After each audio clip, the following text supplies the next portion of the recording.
saya Pandu Pandita kelas 5-2 nomor 28. Saya akan bercerita tentang Pulau Jawa.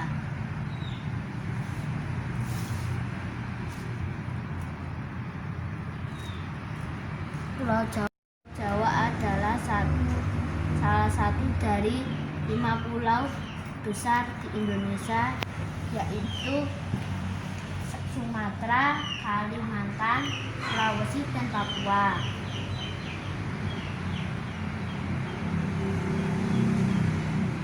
Pulau Jawa memiliki batas wilayah utara Laut Jawa, selatan Samudra Indonesia, barat Selat Sunda, timur Selat Bali.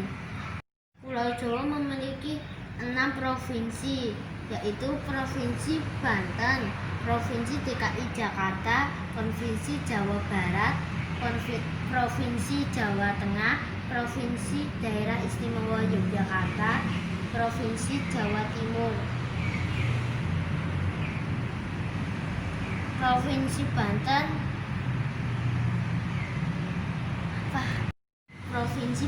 ibu kota Provinsi Banten adalah Serang.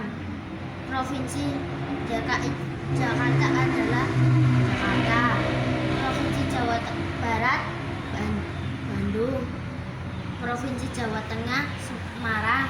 Provinsi Daerah Istimewa Yogyakarta Kota Yogyakarta.